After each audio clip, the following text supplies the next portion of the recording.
You're watching ZTV.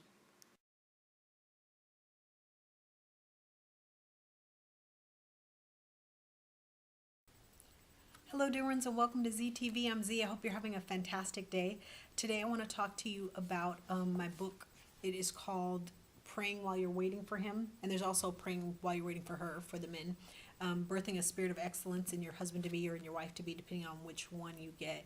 But I want to address some questions that I've received recently, and I'm going to start out with James 1 verses 14 through 15. And it says, when a person is carried away with desire, lured by lust, and when desire becomes a focus and takes control, it gives birth to sin. When sin becomes fully grown, it produces death. I recorded a podcast on this last year too because it's something that I ran into myself. But you have to be really careful about dreams and men and stuff like that if you are somebody who's praying for your spouse or whatever. Just be real careful because desire can give you the dreams that you want, and desire, like it says, it takes over, and it will have you hearing that God is saying yes, he's the one, when God is not saying that. It's just that your flesh and the enemy have come into agreement to say pursue this, pursue this, pursue this, pursue this. And what I recommend, like when I'm mentoring and stuff like that, and when people ask this question, I always tell them, well, take some time off, take 3 weeks off, with no contact with the person. And if things happen like after that, like if your feelings or your desire or whatever for them hasn't waned at all, then maybe pick it back up and then ask the Lord, what he's seeing and stuff about that. But your desire is so strong in that area, it really is hard to hear the Lord, and I see a couple people right now making a mistake because they have dug their heels in and they're like, this is the one no matter what. You know what I mean? And so you want to be wise. You want to be able to hear the Lord's voice over anything else. And if you can't walk away from something for 3 weeks when you're not engaged, you have not had any external confirmations from other people who don't know you, don't know the situation, that they're the one, then that's a problem. You need to look at it and you need to, allow Holy Spirit to come in and give you the truth. You really need to do that. You should be able to walk away from somebody for 3 weeks without that being an issue. If they're not, you have to consider the fact that there's a soul tie existing there, and you're not supposed to be forming things like that at the wrong time. It says that in Song of Solomon, don't awake love before it's time.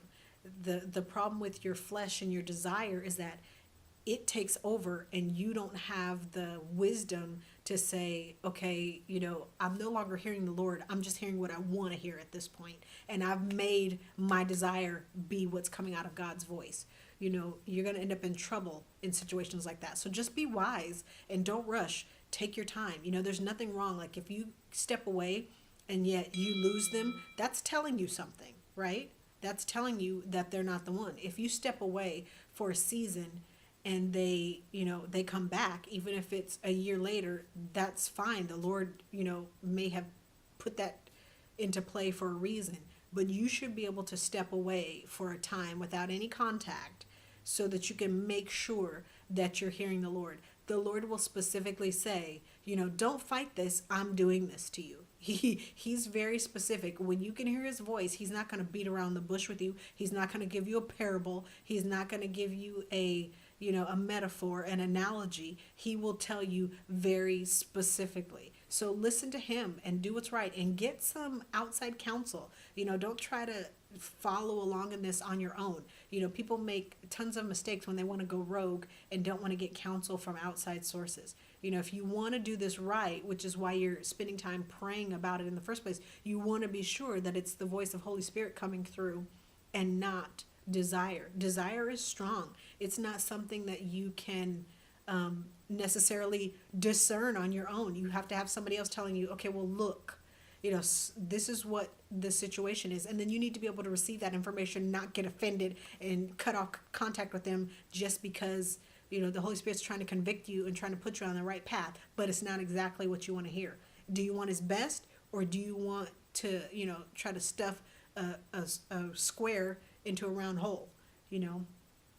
Think about that.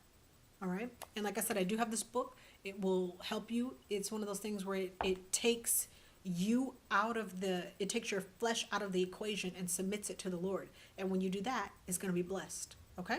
All right. So I will see you next time. Don't forget to subscribe to my YouTube channel. And if you are looking for a mentor, go to zsolvesproblems.com, schedule a call or book a package. I'm available for you. All right. Take care. God bless you.